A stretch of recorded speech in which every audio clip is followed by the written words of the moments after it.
we hope many more after this. But without further ado, the woman of the hour, the one you have come to see, Gina Torres.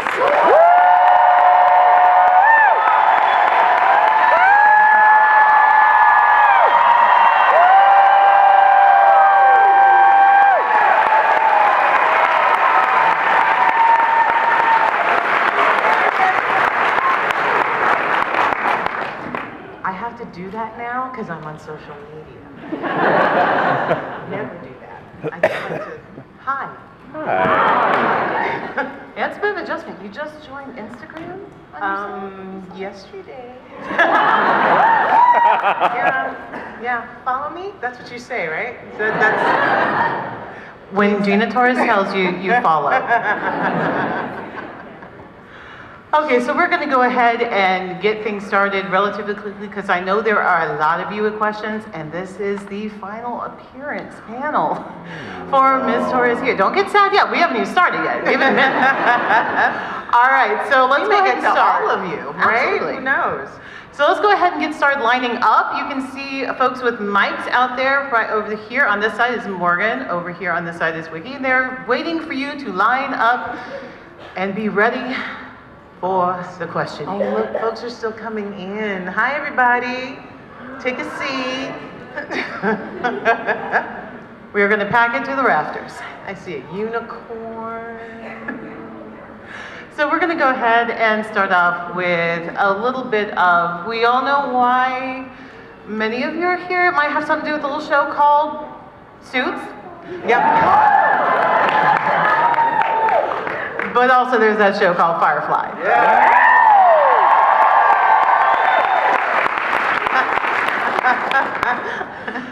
I wish I could say I was surprised. Well, that's where you start your devotion and then you just keep it building. I love it.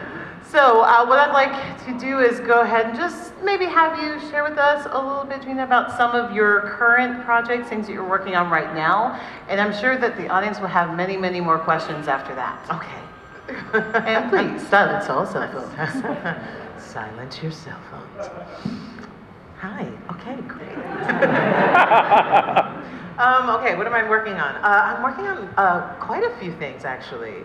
For you gamers out there, Ikora Ray lives. Although I can't speak for everybody. Ikora lives. I also just started voicing, for those of you with children out there, for Disney, one of their Elena of Avalar. Yeah, so I just started voicing one of their characters. Big surprise, she's a strong woman. Shock, absolute shock. Yeah, who's been in prison for thousands of years. Oh. Maybe because she's not a nice, strong woman. But you all like it when I'm naughty, though, right? Yeah. And what else have I been doing? Suits. Spin-off. Yes, Jessica Pearson is going to have a life in Chicago. So please watch that. I'm going to actually start shooting that in about 3 weeks. I'm also executive producing the show. Super excited about that. So please watch her, follow her to Chicago and see what she gets up to. Yeah. So that's pretty much what's happening. Do we have a title for that one yet? No. Right now, all the scripts say Suits spin-off. I'm getting a little irritated. But if y'all have any ideas, you know, true, let me know. Or her suits. Her suit. Oh.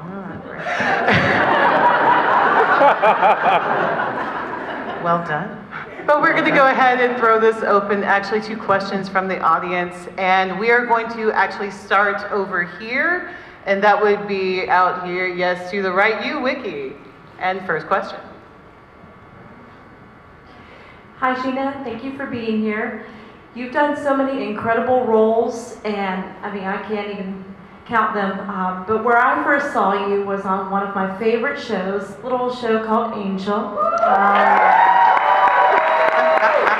And it was a strange season with a strange concept. Yep. But you were so stunning in the role of Jasmine.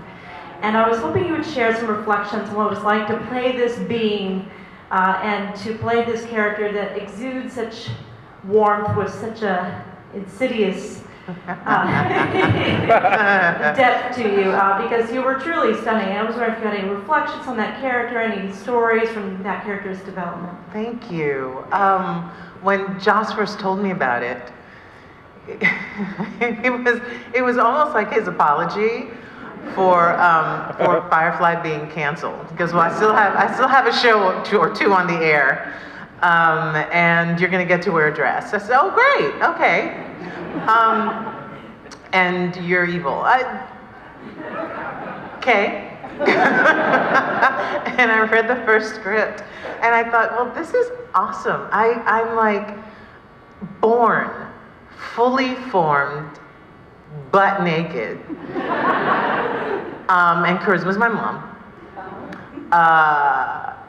And it was so much fun, because that was actually my first day of work, is showing up almost butt naked, and showing up on set, and everybody has to bow in front of me. And I'm bathed in this light. And bless his heart, David had a really hard time with that. I'm sure he'll deny it.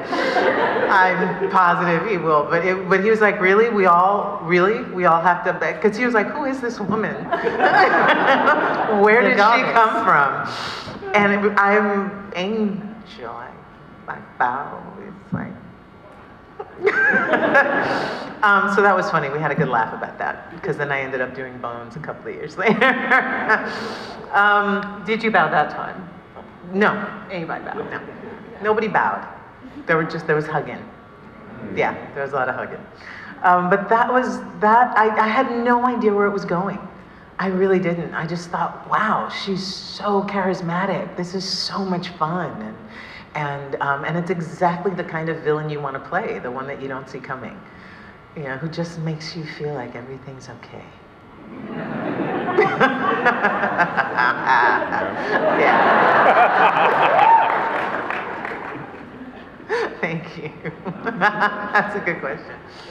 Okay, over this way. Hi, my name is Chris. Hi, Chris. I'm actually a former military member, so I had a Thank very you. intense connection with Zoe, like especially after I joined, because I watched it before I did and then again. And I just felt like I really connected with her. Like, you did an amazing job portraying a woman veteran who's like the close-knit feeling that you have with your comrades. And I was just wondering, did you do any kind of like research on how to portray this before you went in and did it? Because you just hit it on point. Oh, thank you. And first of all, thank you so much for your service. Thank you.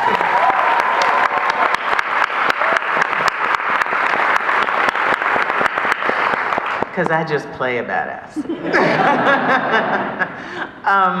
I did not do research, so no idea how much that means to me. Thank you. When I hear from military and former military that I got it right. I have to thank Joss for writing her in such a way, and really writing all of us in such a way that he understood the camaraderie that needed to happen.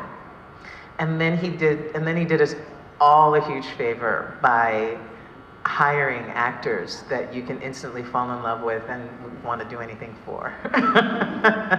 So those were two huge elements that went into the making of that show, and it's real. I mean, it's all real. And you guys probably get so tired of hearing us say it, but we're not making it up. We love each other. We adore each other. We've stayed in contact all these years, And yeah, they are my brothers and sisters in arms, for sure. Yeah. All right, next question. Firefly includes a number of nautical references, and in fact, Joss Whedon has mentioned that he based part of the show on his brother's experience working as a deckhand on an Alaskan fishing boat. I wonder if any comparisons to boat or ship life went into developing the characters, or otherwise how you developed such a realistic crew dynamic. Oh, I think I just answered that. I can't speak for the nautical aspects of it. You know, we had several writers on the show. I mean, you'd probably be better off asking them what that was. I mean, basically, I had to make sense of it and memorize it and then spit it out in such a way that you believed me. Good job, and thank you. Thank you. I'm so grateful that you did. Because there may not be as many of you here right now. Thank you. All right, next question. Hello, Mrs. Pocus. We talked a lot yesterday over at the Walk of Fame, but Yes. I forgot to say one thing. And that's, if you're ever coming back to DragonCon, every year on Friday nights, they have what's called Firefly drinking songs. Really? Oh, and it is a great show. You should come back next year just to go to that. Nice to know. Good, thank you. Is that a formal invitation? Absolutely. I guess that was the question. Awesome. Hi. Hi. I'm so sorry. My question is super silly. Because, you know, the captain says, ask something and you can't find. It's okay. Google, thanks. Serenity. Gorgeous opening scene. Brilliant film there. So the captain is traveling from the bridge to the engine room, and he's passing through the kitchen area. Yes. And the table is so messy. There's food and stuff. Like, why? Why is it messy? What happened? Why is before it that?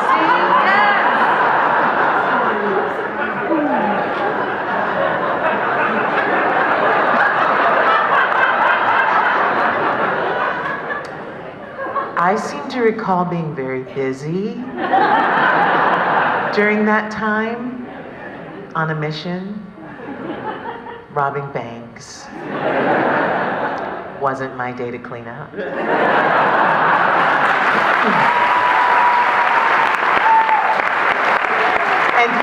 And usually this is where Nathan or Alan will say, "Summer." So yeah, there you go. Okay, next question. Hi. So I wanted to know, we all kind of know that Nathan Fillion's this huge goof in Class Clown. So I wanted to know some of your favorite moments working with him on Firefly that really just sticks with you due to his unique personality. His unique.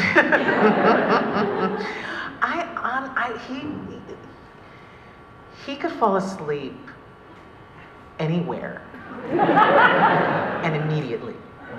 Like he'd basically have, like we'd all be in director's chairs and he'd have a lounge chair on set. And in the time that it would take them to, you know, set up the next shot, Nathan would go prone.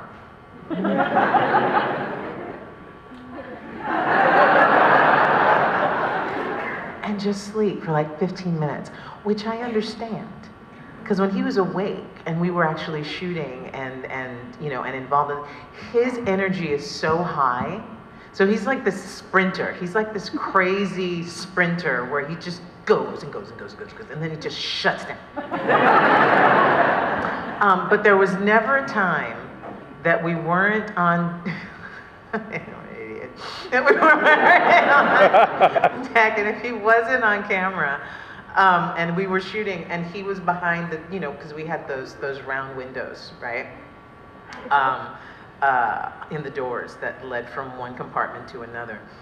He'd always be in the door.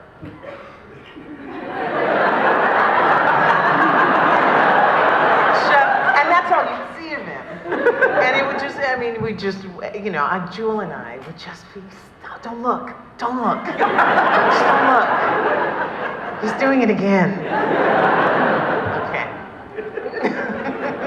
There you go. Okay, next question. Hello. Hi. I've been a fan of yours since Hercules. I've loved you. Thank you. I've loved you for so long. I watched Suits for you. I just watched so many things. Well, I mean, it's a good show. I'm just letting you know that you're the reason why I started watching Suits. Thank you.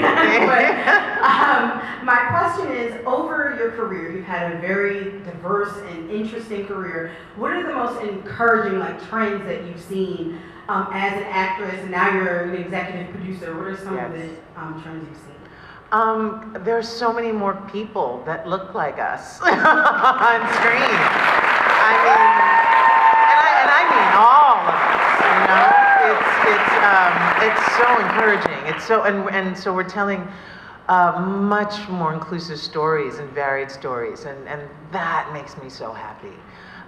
Because when you open it up like that, I mean, it's endless, and the possibilities are just infinite, right? Because we all have such extraordinary points of view. So I'm most definitely encouraged by that. I've been doing this 30 years now. I don't believe it. It's true.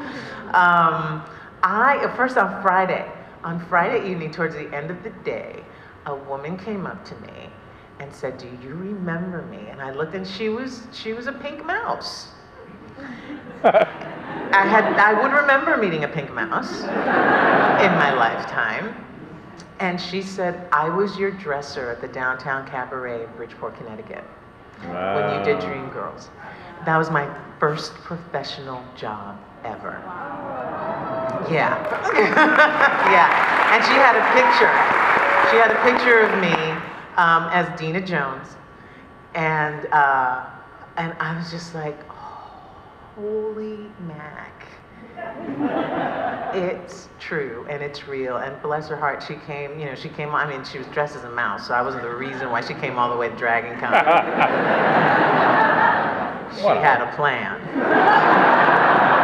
But I was just so grateful. I was so grateful to as actors, we're so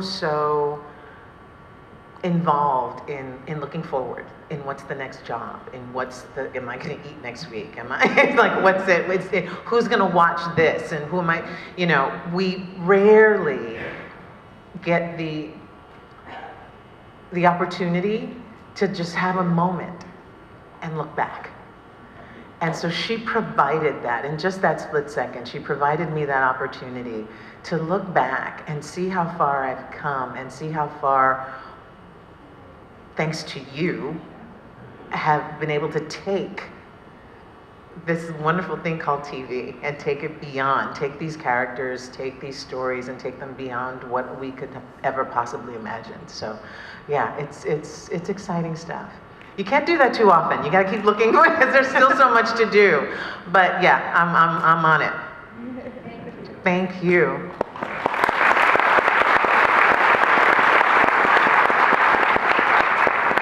All right, question over here.